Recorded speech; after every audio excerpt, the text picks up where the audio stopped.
Madame, Monsieur, bienvenue au journal de Business 24 Africa.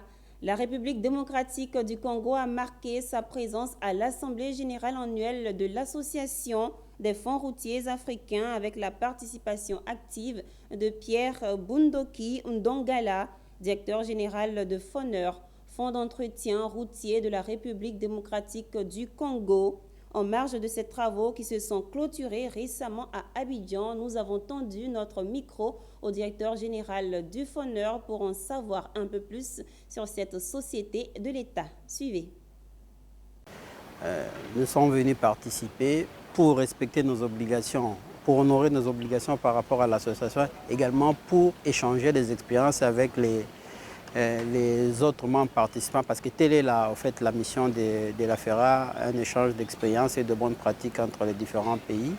Et les thèmes qui étaient mis à l'honneur cette année, c'est-à-dire le financement durable de l'entretien routier pour un meilleur entretien du réseau routier africain, est vraiment au cœur aujourd'hui de la réflexion du Fonds national d'entretien routier de la RDC.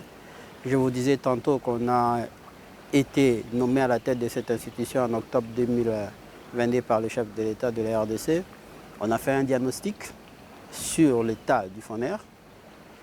On a défini une stratégie, des choses qui n'existaient pas au FONER. On a défini une stratégie qui est déclinée chaque année par un plan d'action. On a eu en 2022 un plan d'action, plutôt en 2023 un plan d'action, et en 2024 nous avons également un plan d'action. Et nous sommes en train de mettre en place une réforme en profondeur du FONER pour pouvoir l'adapter au contexte du pays de la RDC. Parce que les défis sont énormes. Vous connaissez la RDC, c'est un pays continent, un pays avec un réseau routier d'à peu près 158 000 km. Les défis sont importants. Il faudra à chaque fois faire un lien entre les ressources collectées et le besoin d'entretien. Et sont venus pour écouter comment ça se fait dans d'autres pays, par rapport à notre pays, faire le comparatif et surtout tester notre réforme.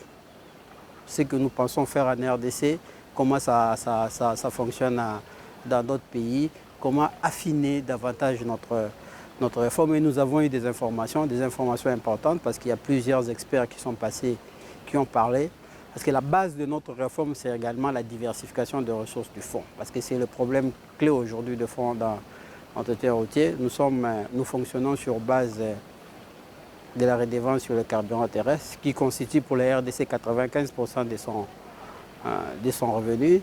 Vous avez les recettes du péage qui ne sont pas très développées en RDC parce que la pratique du pays veut qu'on concède les routes aux entités privées. Donc les routes sont confiées aux concessionnaires qui gèrent les péages sur ces routes. Le FONER n'en gère pas beaucoup, comme par exemple si je dois voir notre correspondant ici en Côte d'Ivoire où le FER gère à peu près 9 péages. En RDC, c'est quelques petits péages que nous gérons. Tout ça là, c'est dans notre réflexion.